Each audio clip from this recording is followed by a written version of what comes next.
Bevins. I'm the director of the Rural Drug Addiction Research Center here at the University of Nebraska-Lincoln.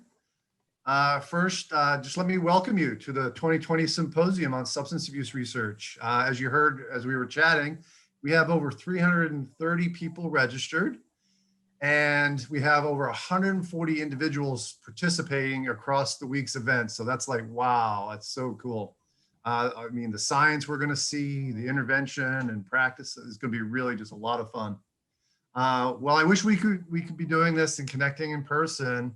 You know, the pandemic we live in has provided just so many challenges. Fortunately, it's provided a few opportunities. If you want to look for a little bit of a silver lining, and I think the collaborations you're seeing here on this interdisciplinary conference is one of those silver linings. We have here, of course, the Rural Drug Addiction Research Center that I run, but we also have the COBRA on opioids and overdose at the Rhode Island Hospital, and we have the West Virginia Clinical and Translational Science Institute, all collaborating seamlessly, amazingly seamlessly on this and many other things that we've been doing.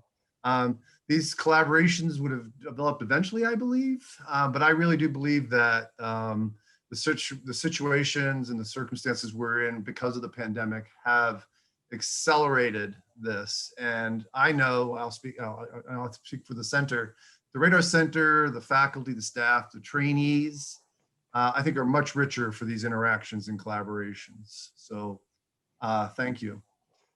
Just regarding the center just a little bit, the Radar Center was established by an NIH P20 COBRA in April 2019. So we don't even have 2 birthday candles yet. The Radar Center's mission is to advance our understanding of causes, impacts, and interventions related to rural drug addiction. The center's scientific and creative activities operate at a range of scales, from the biological synapse to society. We are interdisciplinary and data-centric by design, and the center links preclinical studies to field-based behavioral, neurosocial, clinical, and translational research and dissemination. We have currently 5 project leaders. We have 4 pilot project investigators, with potentially adding 4 more this year. And we're home to Longitudinal Network Core that is led by Doctors Bilal Khan and Kim Tyler. That core, its long-term goal is to enhance the fields of rural substance abuse research and mobile health interventions for offering longitudinal human subject cohort capacity to research centers, projects, and other researchers. That is our only core in the center. Before I continue and pass things on, I would never forgive myself if I, of course, didn't pause here and thank the many individuals that have worked so tirelessly to make this conference happen. Devin Crawford, Gail Fraser, and Stephanie Ballard Conrad for planning and coordinating the symposium. Colleen Ciron, Kim Goshi Karasako, and Haley Horn for designing and formatting the agenda of the conference website, for uploading presentations and presenter information for viewing and disseminating our symposium communications and materials. Thanks to Patrick Habecker for sorting through and helping review abstract submissions. And of course, to our partners, CTR and COBRA directors and associate directors, as well as the many people behind the scenes, faculty, staff, and students who assisted in making this today possible. I would also like to send a very special thank you to Callie Patterson, who we've been talking with to make sure everything's coordinated. She has worked evenings and weekends responding to emails, coordinating Zoom webinars and meeting rooms, and keeping us organized during the planning phase of this event. This conference experience truly would not be possible without her commitment and dedication. If you have any issues during the event, Callie is available to respond throughout the week. Her email is kpatterson2@unl.edu. And please use the subject line, tech help. And maybe if we can get that up in the chat so that people can see that, that would be awesome. Also, this is our first time organizing such a large virtual symposium. And so we really look forward to your feedback following the week, and and how to what you liked, what we could improve. So we look forward to hearing things so we could do better next time.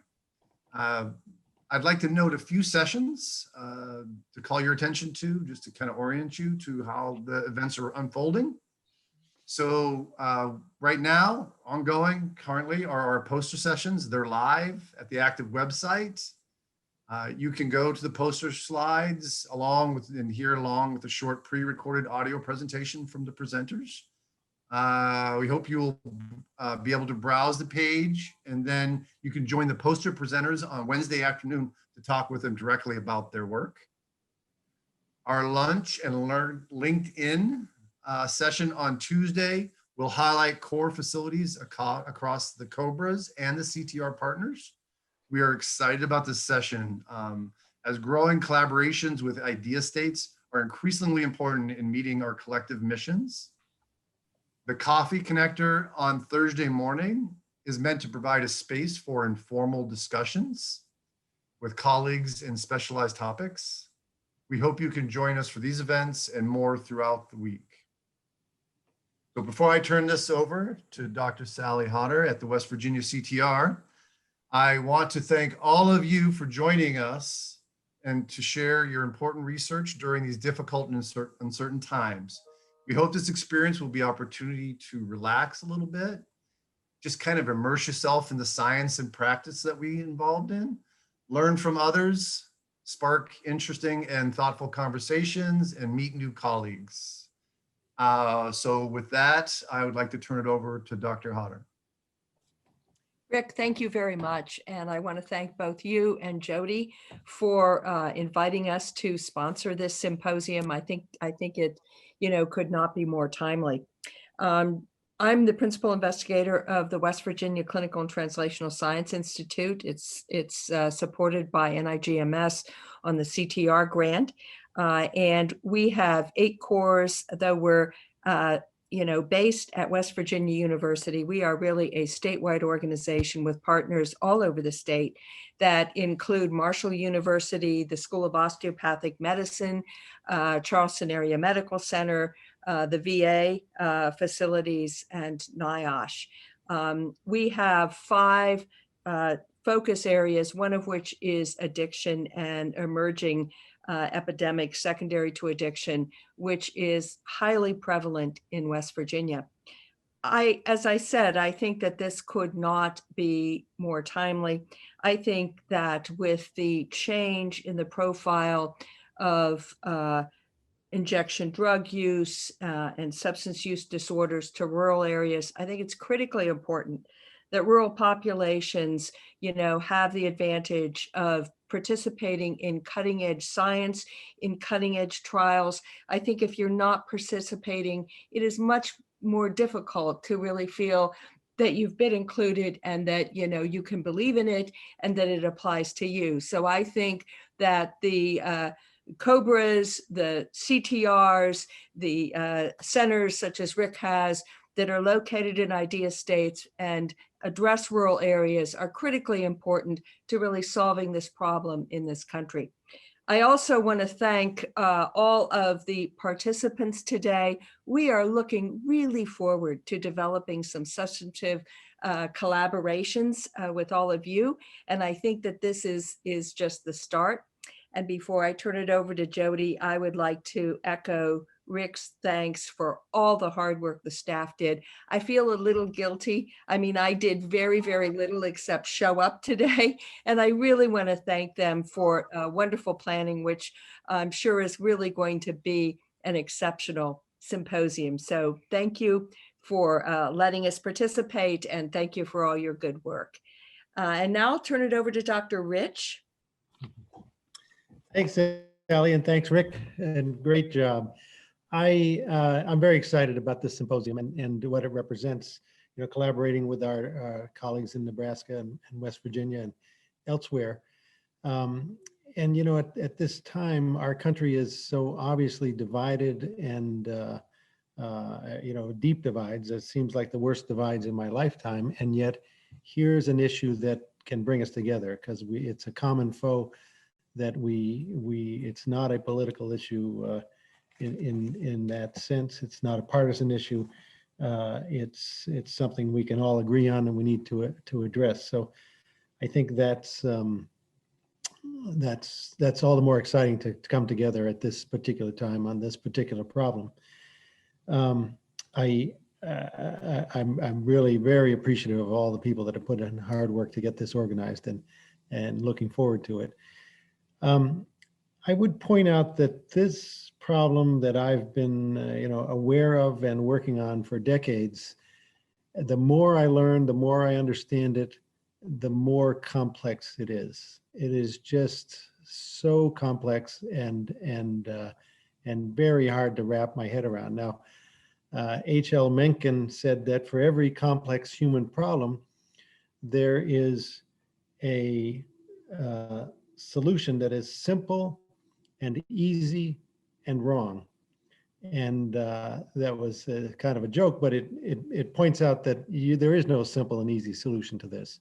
This is a complex problem that needs a lot of complex thinking and approaches and collaboration and interdisciplinary approach. And that's really what this meeting is all about.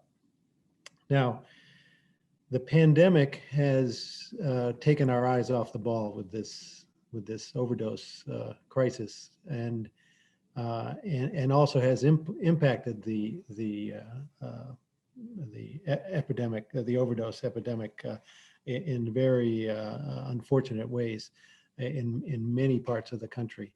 And so now we have to really redouble our efforts to focus on this and think through how we're going to address it.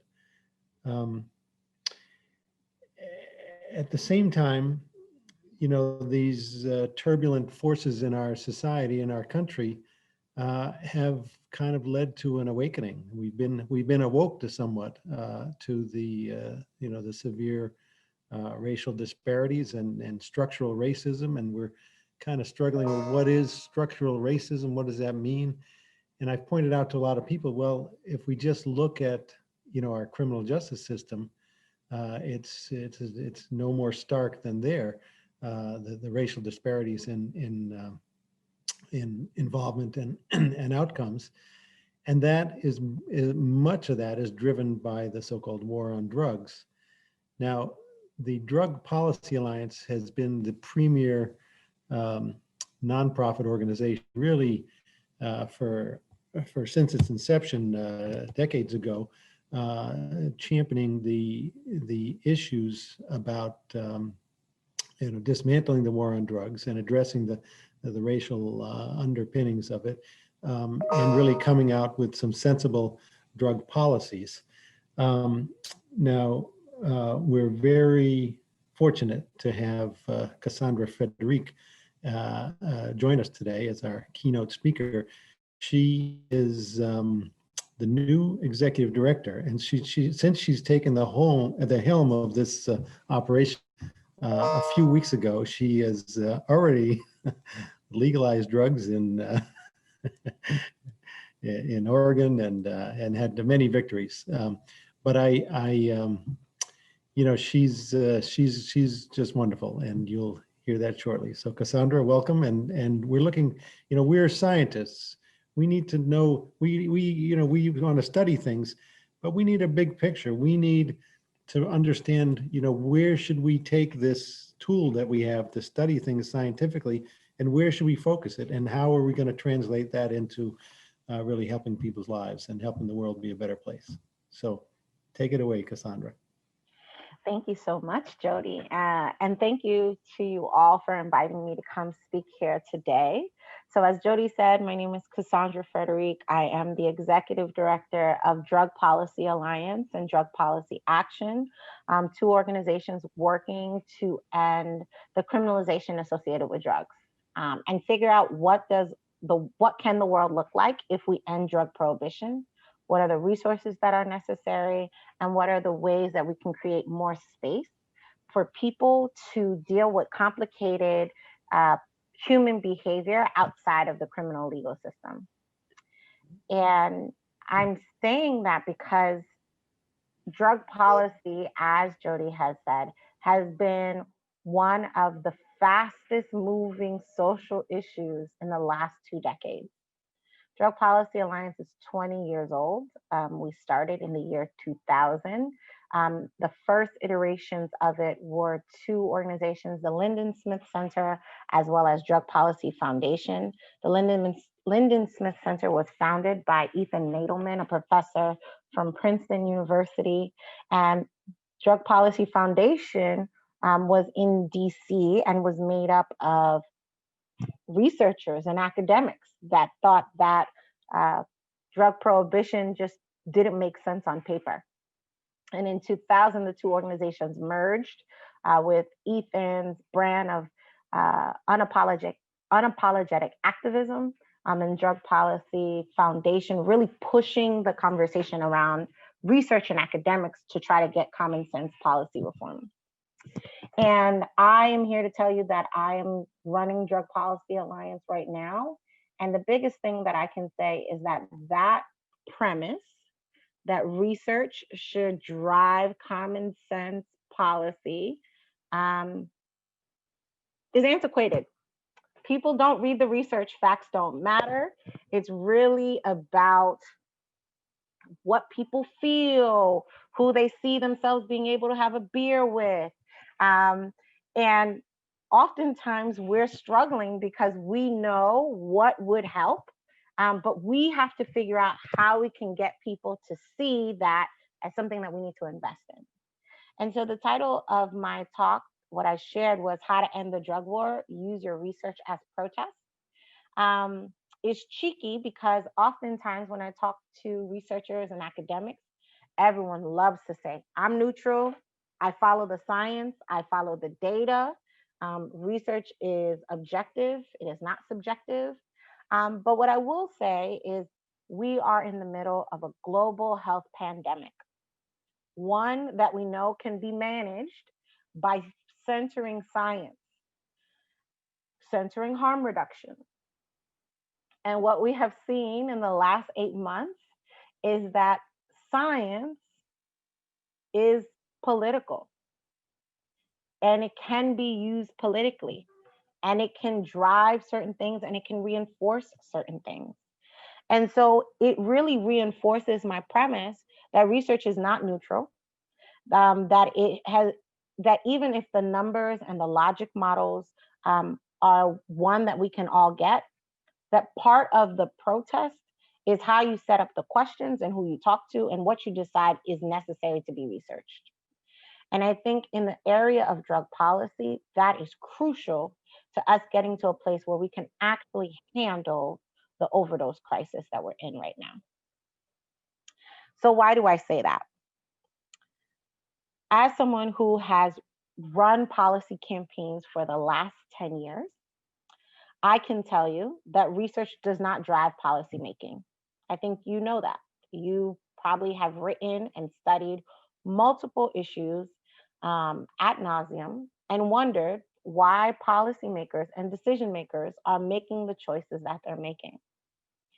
And part of it is because policymakers are influenced not by researchers and academics, but by special interest lobbyists and by big moneyed interests. And our policies are often tied to what can make certain people money, what can control certain groups of people that our society hasn't figured out what to do with. And it often muddies what is possible. And the people that are harmed the most are the 70,000 people that have died towards the 70,000 people that are dying this year of accidental overdoses in this country. So I will describe what happens in policymaking. A constituent will go to an elected official and say, I think it's a problem that this lemon is available in stores. We should get rid of it. Policymaker says, this person is a constituent, let me write a law. Me, the advocate, who says, hey, Lemons can be used for other things. I know everyone really likes limes, but lemons are good for things. Let's use that. Research actually shows that lemons are important for our environment. This is what we need to do. That constituent who first comes brings 100 other people. They have great marketing. They have a really fancy lobbyist, and they just push, push, push, push, push. I can come into the space with 30 reports that say that lemons are important for society, and that won't matter because the elected official is going to go with the constituent. And what can be really frustrating for us is that elected officials aren't that educated in the issues that they are legislating on, in the policies that they are pushing. And it makes it really difficult for policymakers who are armed with science to get through. And so one of the things that we have to do as policymakers is partner with researchers.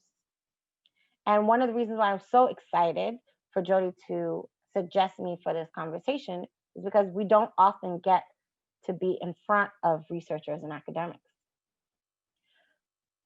At the front end, researchers and academics should be talking to people on the ground, people that are harmed by the issues that you care about, and ask them what are the research questions that they want to know? What would be helpful for them in their everyday lives? Part of this conversation, using your research as protest, is getting out of the house, getting out of the tower and the research labs, and actually getting into the streets. Oftentimes, we see research papers come through and policymakers and grassroots organizers are like, this is great, but I wish they asked this question because that would help us for the campaign we are fighting for right now. We'll still use this report, but we have to do the extra work of making it relevant to the conversation for people to move forward. And so for us, I think when we're having conversations, and I know that y'all are working on furthering the research addiction trainings for investigators and supporting addiction studies, we need you to be out in the methadone clinics, the syringe exchange, the treatment facilities, and talking to people that are struggling with addiction and asking them, what are the questions they want to know? What are the answers? Talking to harm reduction communities and asking them, listen, what are the policies that you are making? What are the questions that you need? What are the things that you already know that our research could potentially back up? I can't tell you how often our side has to navigate research papers that come out that get a lot of press that undermine the health and well-being and safety of people who use drugs and people who are struggling with addiction. 2 years ago, we were navigating a deluge of press because people were talking about the moral hazard of naloxone accessibility. Yes, naloxone, which reverses overdoses. We were having to navigate and build communication campaigns because researchers wanted to figure out if saving lives would increase crime. At that point, you have to recognize that even if you are coming to it in a neutral space, that your research can kill people. Because then you are giving our opposition who we are moving to get naloxone, who we are moving to get syringe exchanges, by putting up, using the academy to bolster fears based on prohibition, only make it more difficult for us to help people on the ground. And this is crucial because I think it's really important for researchers to understand that you are doing policymaking in the questions and in the research that you put out. You are responsible for every time we have to navigate research that undermines us saving people's lives.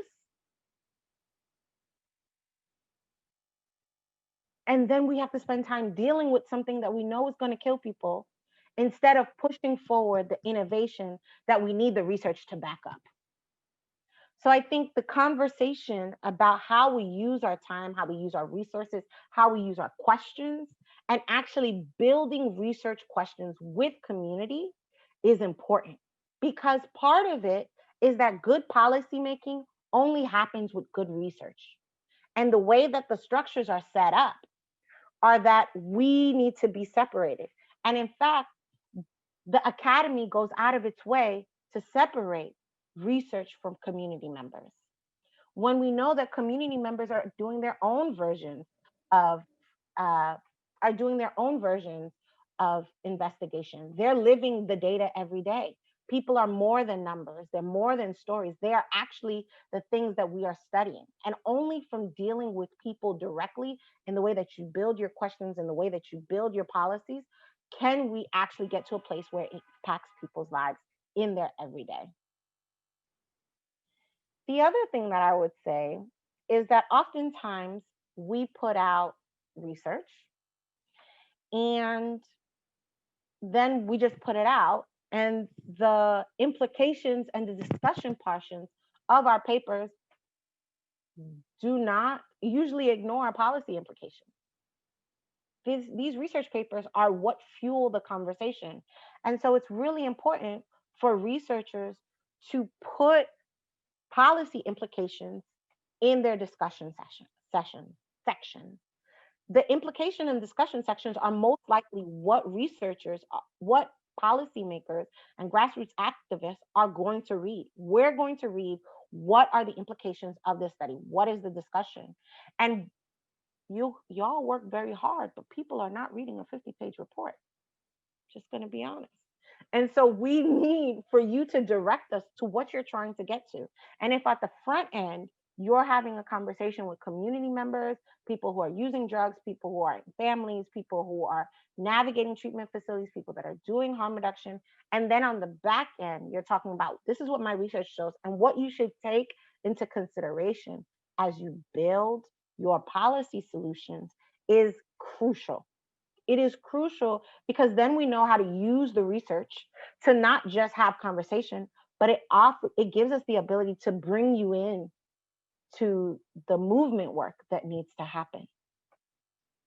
In this particular moment, when we're dealing with an overdose crisis within a global health pandemic, within social unrest, within the impending doom of democracy, we need researchers and policymakers and activists to be working under one accord. We have seen how science and research is used and weaponized against communities, against people that use drugs, against people that live in economically depressed communities. And as researchers and academics, we know that social determinants of health and structural inequities are the foundation of all the things that we're navigating. But it's not science or research that is working to uproot the structural inequities or the social determinants of health. It's bunk science and junk science that's being used to reinforce the reasons why everything is happening right now is at the fault of the people that are suffering.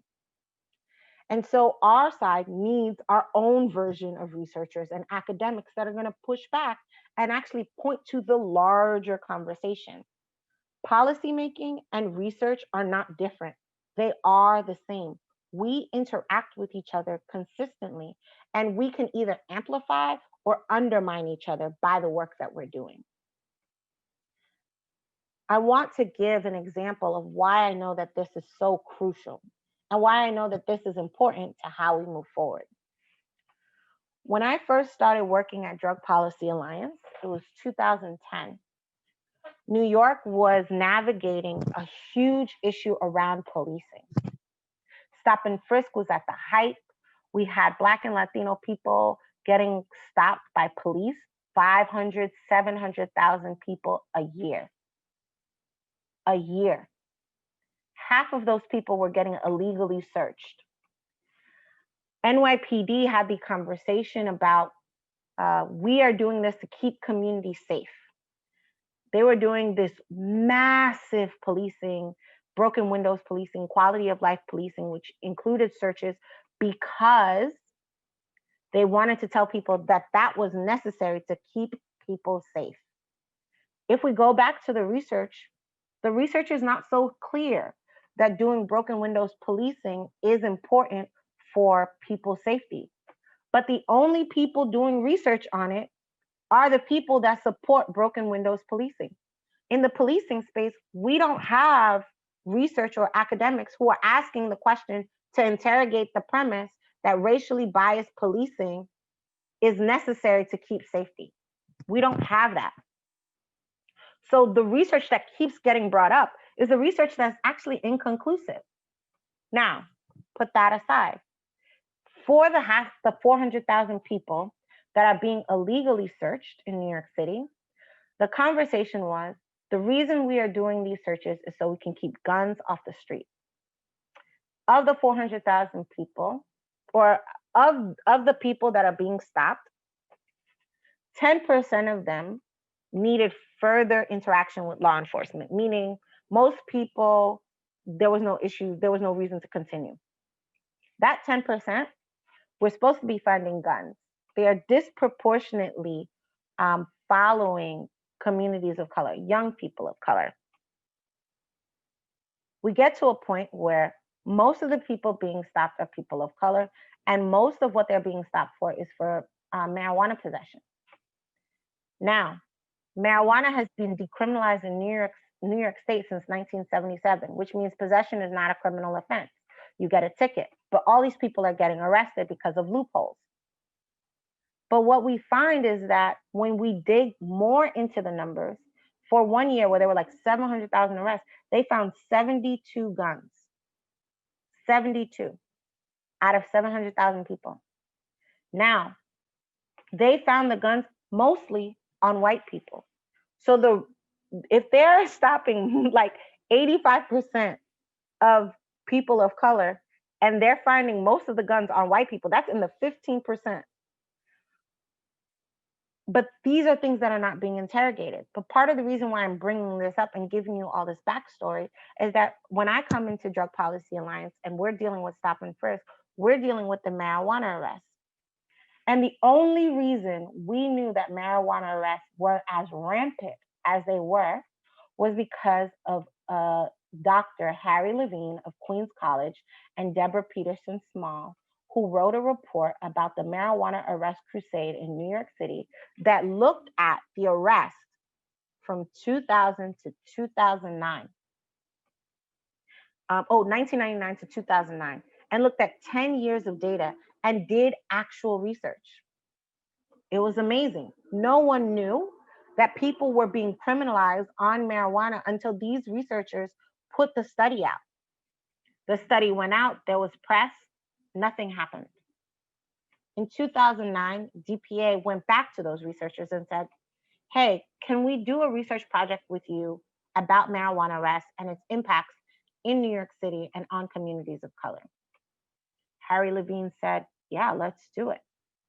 We then started to build research questions based on what groups of color were telling us on the ground, based on what grassroots organizers were telling us, housing, employment, child welfare.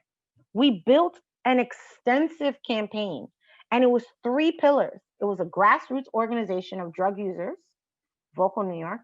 It was Drug Policy Alliance, the policy shop, and it was the Marijuana Arrest Research Project, which were the researchers.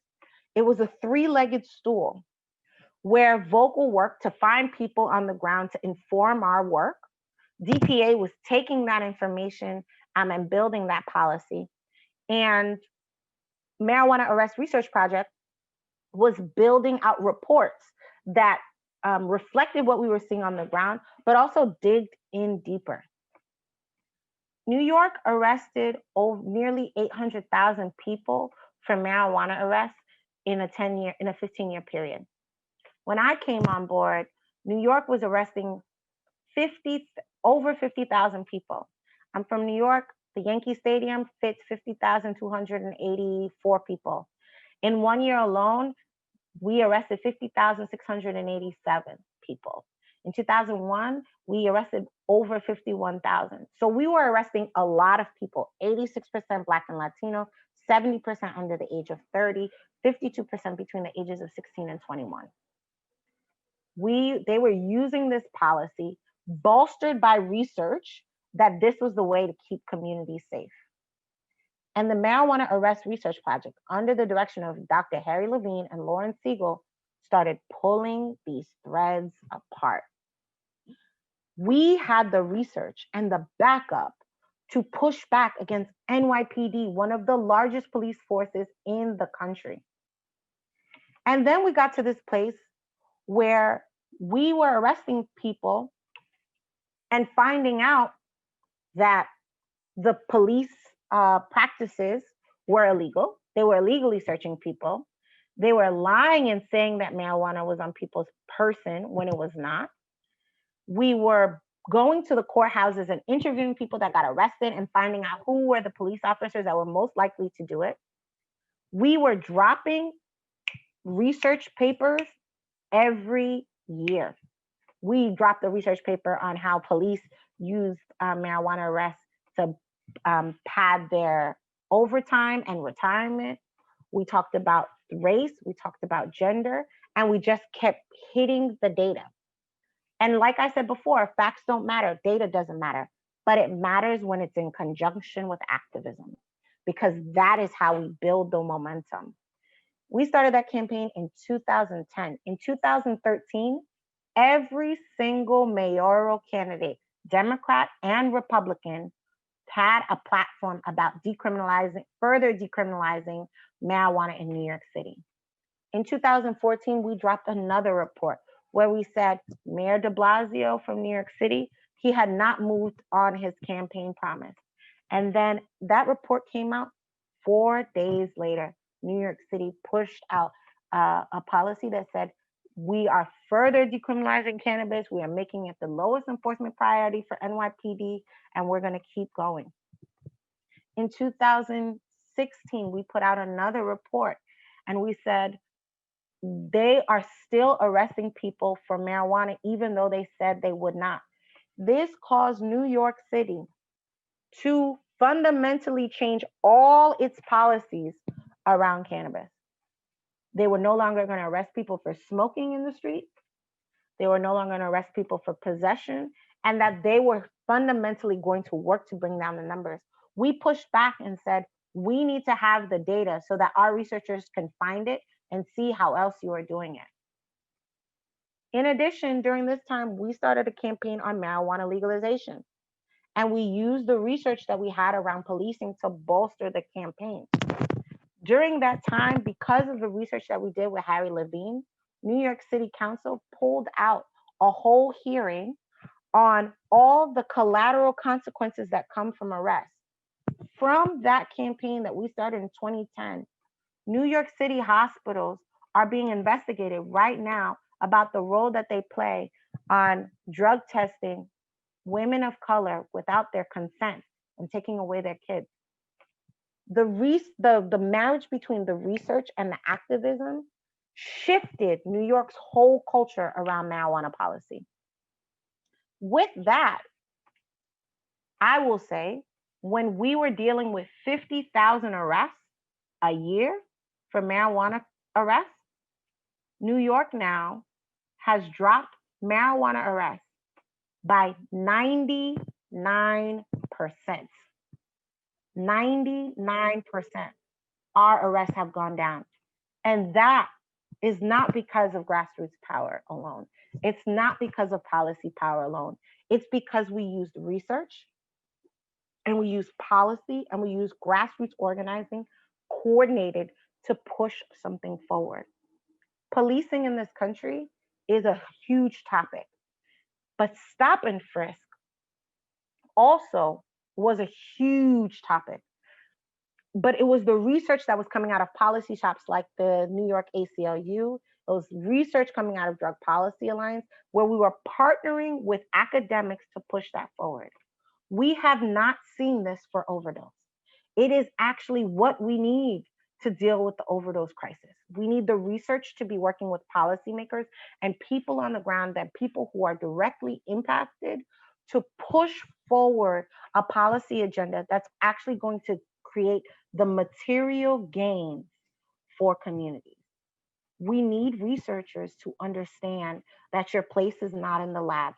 Your place is to turn the streets into the labs so that we can build the research that is necessary to save more lives. And that also means understanding that you should be building relationships with policy-making organizations so that you can provide testimony when we are in state legislatures and city legislatures to speak to your research and why you think certain policy decisions are important. We're seeing this happen in grand scale across the country with addiction research physicians like Jody, like Chinazo Cunningham, like Kima Taylor, like Ayanna Jordan at Yale, where we are having academic researchers who are moving forward and building relationships with policymakers in order to push forward a coordinated effort to save lives. If there's anything that I can offer you today, is that you should find out who is doing the work that you support in your area, in your neighborhood, meet with them. Find out what are the questions that they need answers to, and figure out ways you can leverage your resources to build a coordinated effort for us to save lives. That is the only way we are going to win. And I think that this is super important because drug policy moves fast. In 10 years, we knocked down marijuana arrests by 98%. That doesn't just happen per stance. NYPD didn't just wake up and decide to do that. We made that happen because we worked with our researchers, our grassroots groups, and policymakers. And this is the kind of change that families across this country are hoping that we can coordinate and build together so that we can actually end the overdose crisis and do it in a way that doesn't create more space for a new one to come forward. Thank you.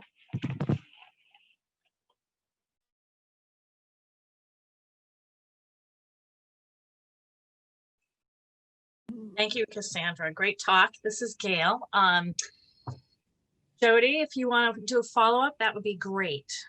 Sure. Kassandra, that's really wonderful. And understanding that those 98% of people that were being arrested were, it wasn't like there was a benefit to society of having them arrested.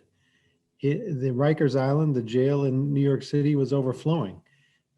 It was, this is just detrimental all the way down the line. And of course, the racial disparities were, that structural racism, and that led to terrible outcomes. I've spent just about every week for the last 25 years, I've had a clinic at the Rhode Island Department of Corrections, and I've met thousands and thousands of people behind bars impacted, like the majority of them, by addiction problems. And, it's rare that I find someone that I really believe, is better off, and society's better off, everyone's better off by them being in a confined space. I haven't met anyone or any situation where I think they're better off by being punished. I don't think that really helps. And I think that's a unfortunate holdover from our Puritan foundations. But even just the detention, for the vast majority of them, it's just stupid. The Europeans look at us and say, well, don't you Americans know that, punishment doesn't work for addiction? And it's true, it doesn't work. Treatment works. And so translating that into something that's, that's going to make sense. And I think, research is a lot of fun, but it's a lot more fun if it actually impacts policy and actually helps people to live more productive and better lives. Yeah, and Jody, you and I have talked about this with your amazing work around medications in correctional facilities. So, for example, we know that methadone and buprenorphine are the gold standard when it comes to opioid addiction. We also know that we have a ton of people that are currently locked up in jails and prisons that are addicted, right? And some people get addicted in prisons because drugs are there. But for example, we were running a campaign, and we have been running campaigns around getting medications inside of correctional facilities. And we know that methadone and buprenorphine are the gold standard. Yet when we're talking to sheriffs and we're talking to wardens around the country, they don't want to bring in methadone and buprenorphine. They want to bring in naltrexone, right?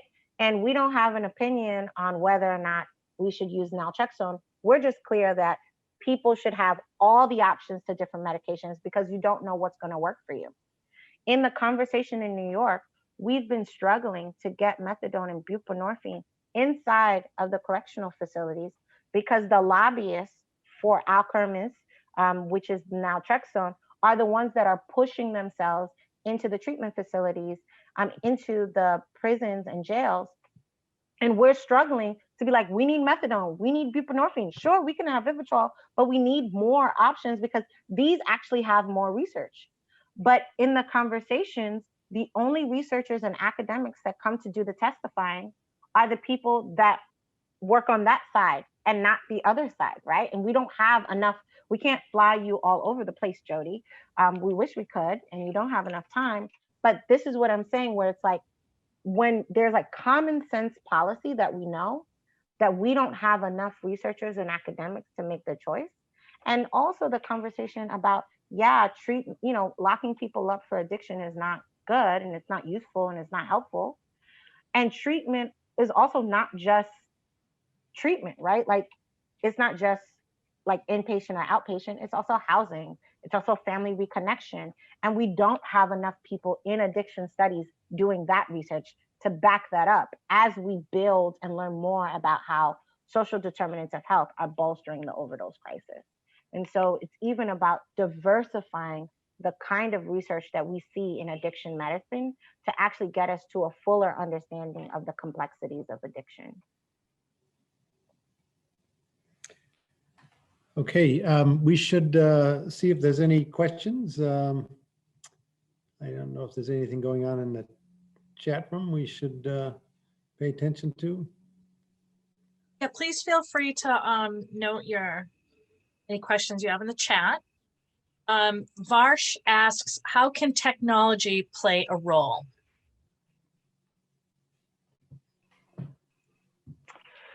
This is a great question.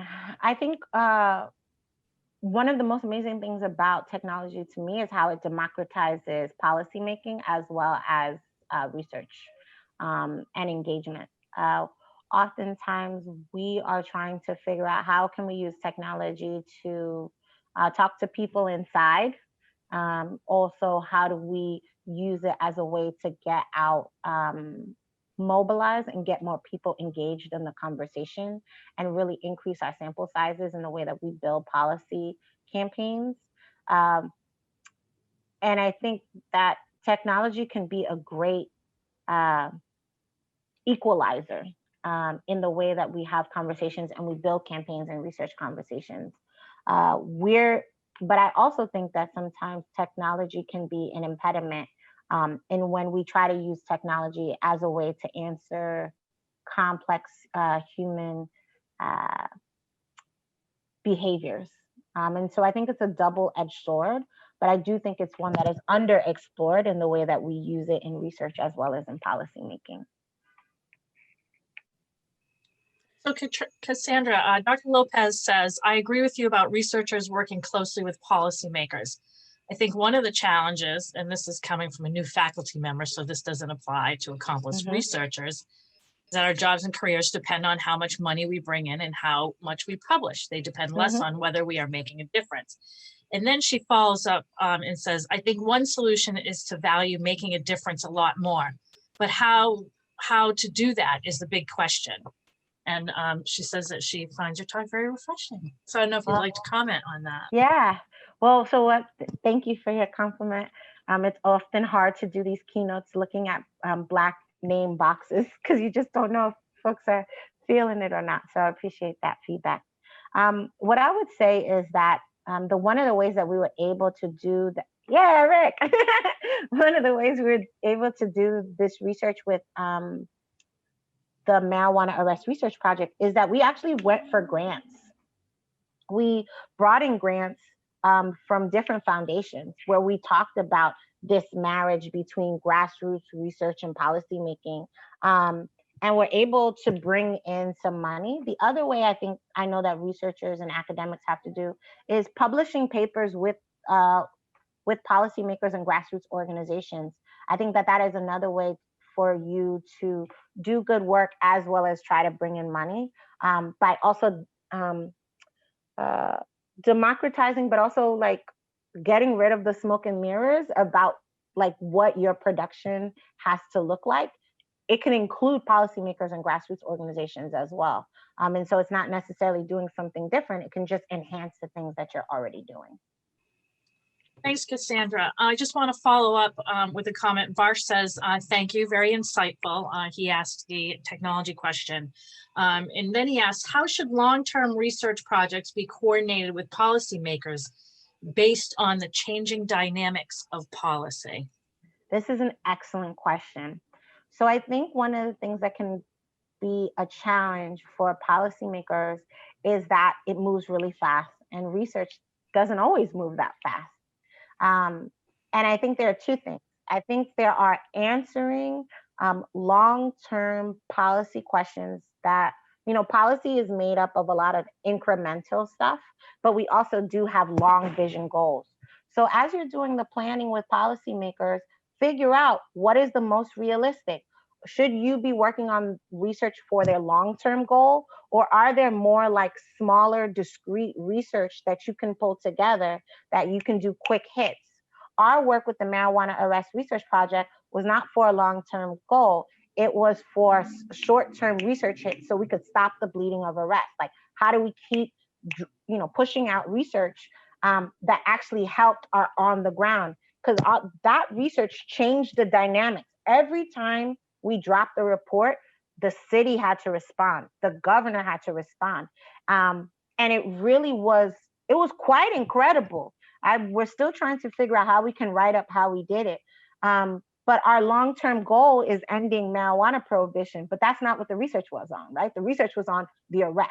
Who is getting impacted by the arrest? How is it shaping policing? How is it disrupting communities? These are quick answers that I can give talking points to, but research was used to actually be like, no, that loud curly hair girl, she's actually right. Like, and Queens College is the City University of New York is standing up with Drug Policy Alliance to say that she is correct.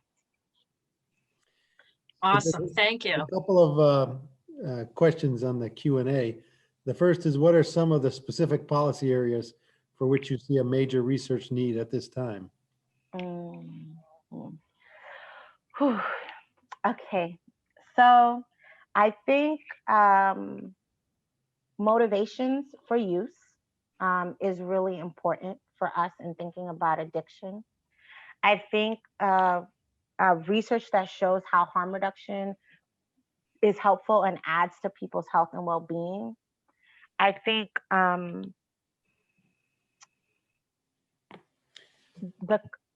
ahead, Jody. Did you have another one you were thinking? No, just when you say motivations for use, you mean why do people use drugs? Correct. Yes. In particular now, in different settings, in different scenarios, different populations. Yeah. Why do people use drugs? I would also say research on, I know that I'm talking to addiction studies researchers, and so you are on one part of the spectrum. But drug use is along a spectrum. There are people that use drugs that are not struggling, and we have no research on that side. And that is crucial to us to actually get more research on like what is the line where people move from casual use to addiction? Like, what does that line actually look like? What are the factors that impede that? Because for me, I think that those factors are environmental. And if they are environmental, then we can do more work in changing the environment to keep people in a space that is different than chaotic or problematic use. But we have no research on that. So even looking at the spread of the kind of research that we have around drugs, and the disproportionality of what we're often trying to answer for is a crucial conversation for our field of addiction studies, especially since the funding streams for which drug research is coming out of is always through the slant of drug abuse and harmful drug use. So it goes back to my point that research is not neutral, because even the funding and the ways that you answer the questions are built from a particular premise. Kassandra, I don't want to let you escape without just saying a few words about the Oregon situation and what do you think the implications of that, and kind of just a little story about, people may not know exactly what happened. So thank you, Jody. This is a great plug for you and I. On Tuesday, I think everyone has seen it. So many people have made the joke already that the election 2020 winner was drug policy reform. 5 states legalized cannabis in some way, including in Mississippi, where they legalized medical cannabis. 2 jurisdictions, Washington, D.C. and the state of Oregon, legalized psilocybin mushrooms. But most importantly, to me, we decriminalized all drug possession in the state of Oregon on last Tuesday.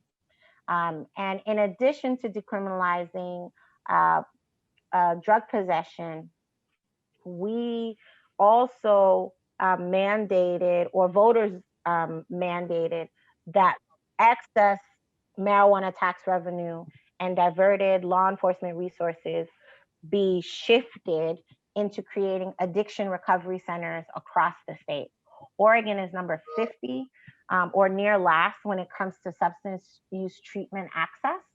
And so this would have a disproportionately transformative impact on communities in the state of Oregon.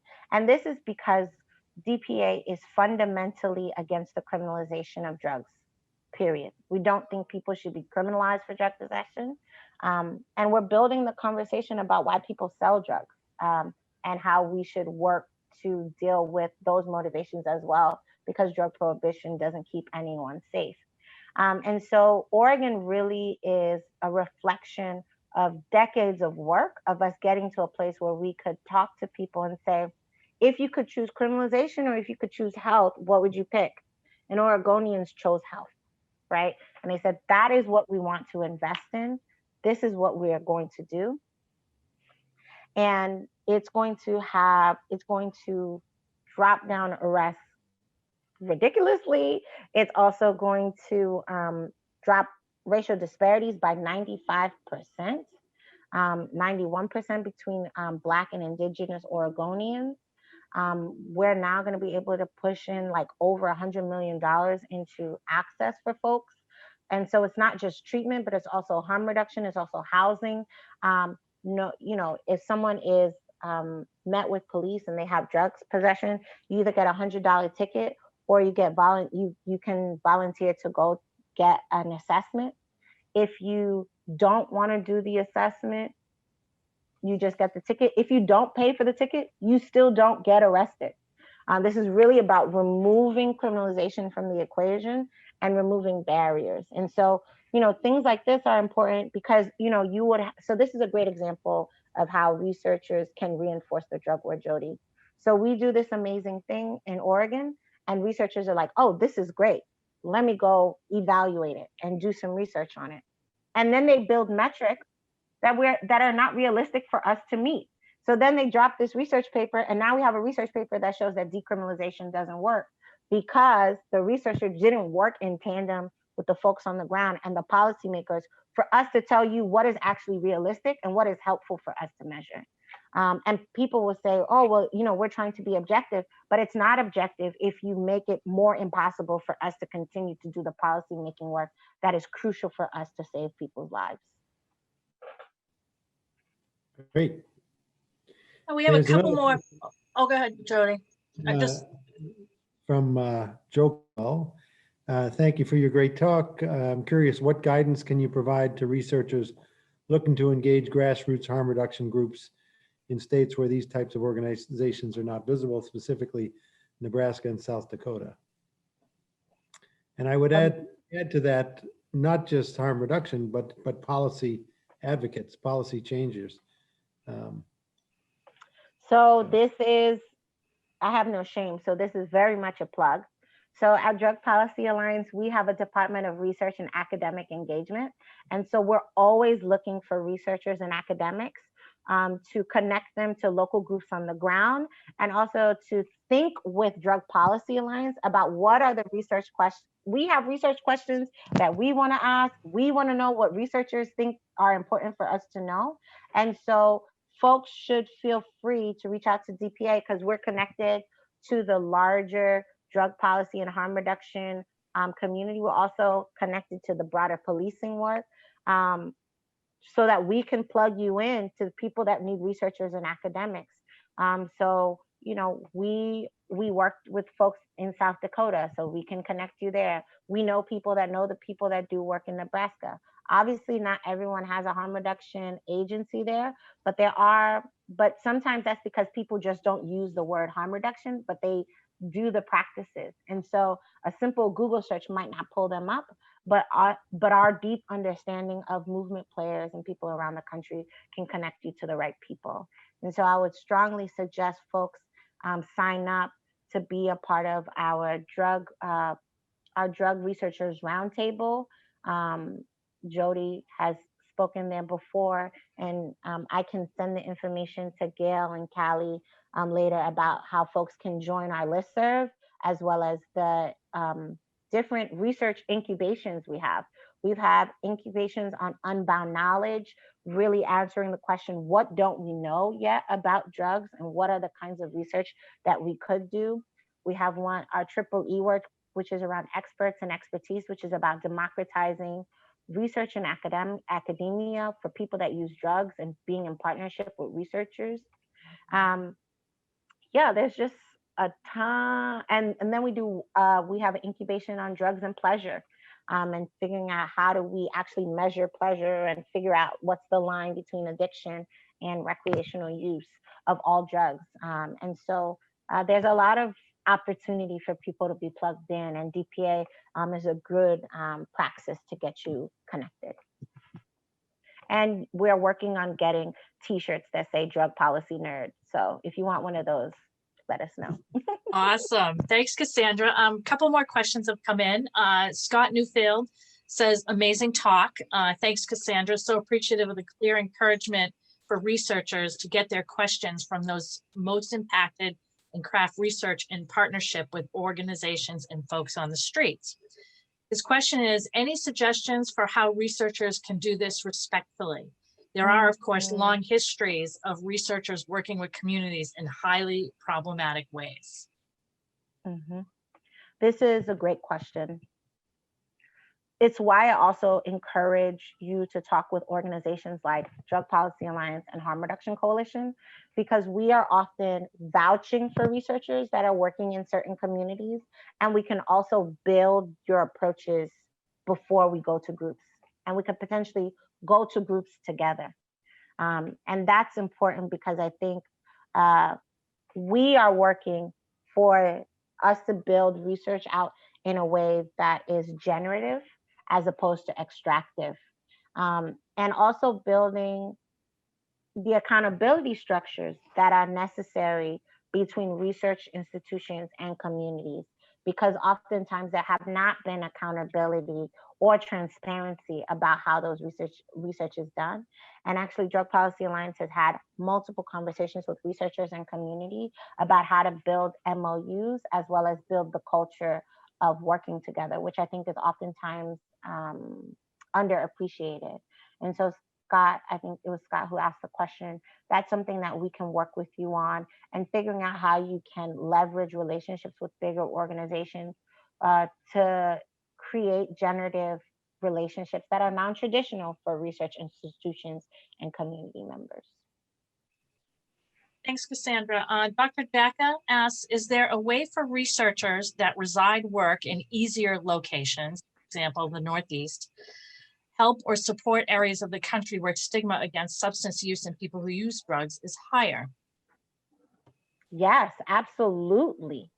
Most of that is reaching out to folks and asking them what they need, right?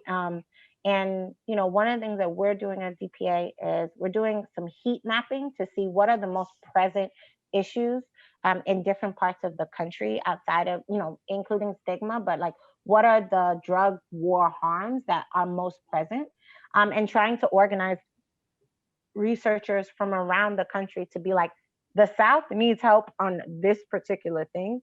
These are the questions that need to be asked. This is what we need to be focusing on. This is the body of work that we need to build. And so again, I'd say, there are multiple organizations. I think Leo Beletsky has a shop at Northeastern that is also doing work around changing the narrative. Who might be someone for you to reach out to? Again, I can give this follow-up information to Gail and Callie for folks. But there are multiple organizations. It doesn't matter where you reside. We just need your skills to be transferable to the places that we're working in.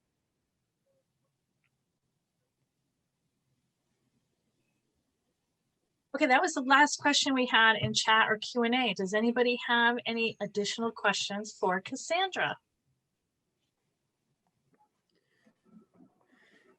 Well, Kassandra, I just want to thank you so much for taking the time and speaking with us and inspiring us and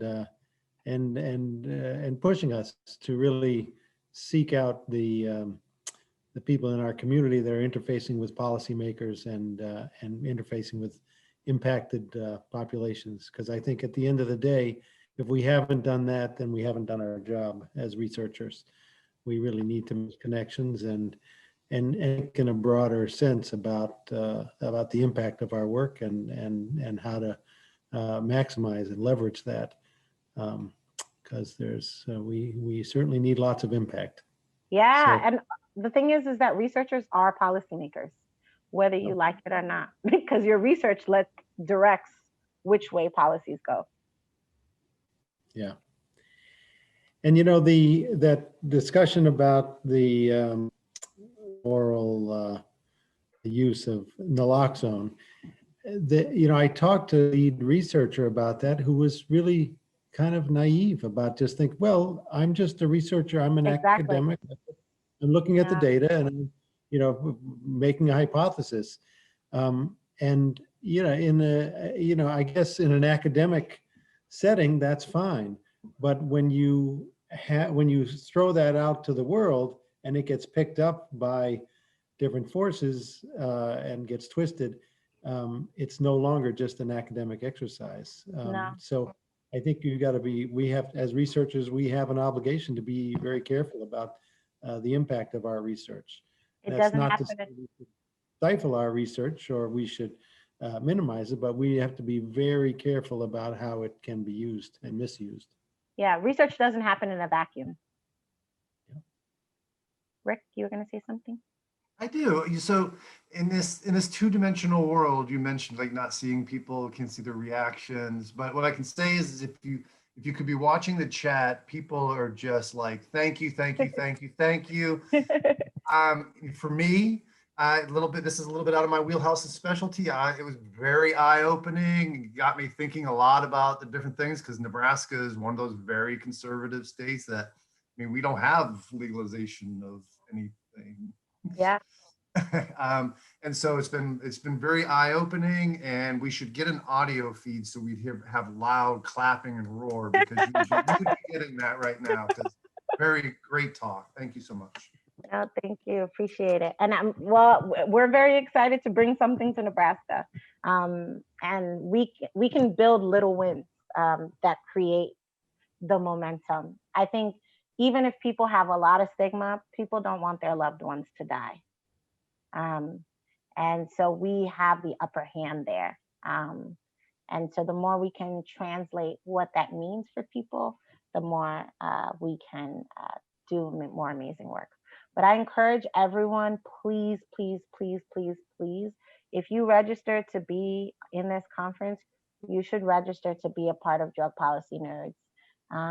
We are doing amazing work and can connect you. The goal of that department is for research to have impact. And so if you want more people to read your research, if you want more people to talk about your research, If you want to get it out there more, we know how to do that. I would say, I this game of being a successful researcher, you have to publish papers. Those are the coin of the realm, and you have to get grants, and so you think of an idea, you do the research, you get the funding, and then you do the research, you get the grant, and then you write the paper and you submit it, and and then it gets rejected, and you have to write it, and finally you get it accepted, and it's like, I'm all done. Now I can move on, which is what most people do. And in fact, no, that's not when you're all done. That's when you take that research and leverage it. That's right. So you have to push it out. I mean, if it's something worth doing, you have to get it into the media, into the social media, into the right chat groups, and the DPA can they're masterful at getting things out. So they can be an awesome colleague and collaborator, which can help. And frankly, reviewers of papers, reviewers of grants, they see the social media, they see the things that are happening. And so if they say, oh, you did that research that led to this, policy discussion, and then that works in your favor. So it's not simply the impact factor that your H score or all that. But anyhow, DPA can be very helpful with that. So I encourage you to take Kassandra up on her offer. Please do. All right. Okay. Thank y'all. Thanks. Bye. Thank you very much, Kassandra.